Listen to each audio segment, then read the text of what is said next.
Hello and welcome to IMS today. This is Tanishi, and today we have a very honorable guest with us, Ms. Radhika Ramaseshan. She is a consultant editor at Business Standard and has worked for over 4 decades now. So welcome, ma'am. So you have many years of experience. Can you tell us about the changes you have observed in your experience? Yeah, the first big change that I have observed is that print journalism is losing its precedence, and it was overtaken by TV quite a few years ago, and now digital. So these have posed challenges even for a veteran print journalist like me. I'm still trying to understand online journalism. TV, I've got a hang of it, what TV expects and what it doesn't expect. So this change in the media is one of the biggest changes that I have observed. Secondly, a very distressing change that I have observed is that there is less and less investment in news gathering. When we were doing journalism, we were in the thick of journalism, our newspapers never thought about cutting funds for news gathering, which meant that when I was in the Northeast, I could travel to every state. There are 7 plus 1. Sikkim is also part of the Northeast, 8 states. So, and the Northeast is a very newsy region in India.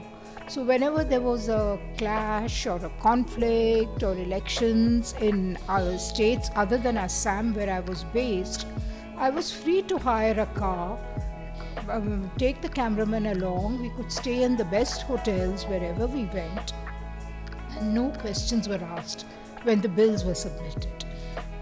Now, years later, I find that there is very little investment in news gathering. Generally, reporters are told that if there is a city news break, you don't really have to spend too much. But if there is a news break in some remote area, then you either have a stringer who you don't know at all, or you contact the police or some local officials. It's all second-hand information. And I want to emphasize that first-hand information is vital for good journalism. As a reporter, you have to be present on the spot. It is your business to find out what happened. The 5 W's and the 1 H. It is very important. And it's not the fault of the reporter if he or she is not allowed to go to the spot. The fault lies entirely with the management, and they should start looking at serious reportage all over again instead of asking reporters to be dependent on tweets and Facebook and other second-hand information. All right, ma'am. So when you started your journey, what were the kinds of obstacles you faced in the initial days? Oh, first of all, the environment was not very hostile to women. It was. Now journalism is equitably divided between men and women. In fact, in the audience, I saw that there were many more girls, and I'm very happy about that. There was very little gender parity when I entered the newsroom, and when I joined, my first assignment was you cover a flower show. I was very upset. I said, I'm not here to cover flower shows, but the editor was insistent. No, you have to. That's the way you begin in journalism. I just thought to myself, is that what you do in journalism, cover flower shows? In fact, I half thought of quitting the profession and taking up something else. The next assignment was covering a baby show, and this is in Bombay.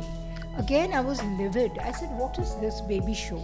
So I decided, let me teach them a lesson. I'll do it the way I want. And Bombay is full of street people, homeless people.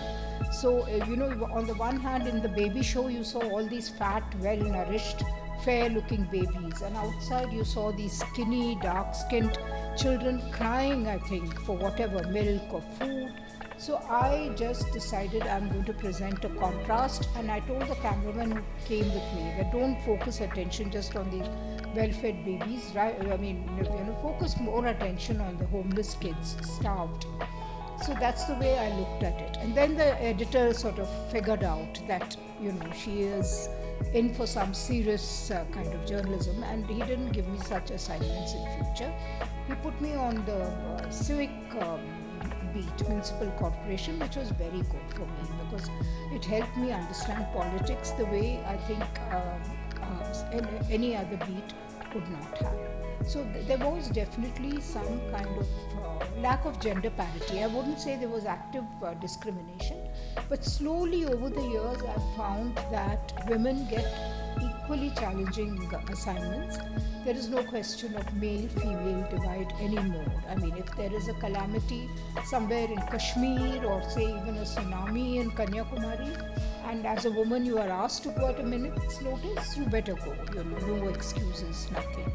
So that is one kind of an obstacle I faced, which I now feel has been removed completely. All right, ma'am. So, do you have any career guidance or any tips for our future media aspirants? It depends on which sector you go into, because each is quite different. The demands are different. Print is different. The dynamics are different. Digital is different, and TV is different. So my advice would be study the medium very carefully before you embark on a career. And if it is TV that suits you, well, by all means, please go in for TV. But your reporting has to be sincere, truthful, objective, and diligent. I mean, these are the four criteria I would always bear in mind. Thank you so much for your time, ma'am.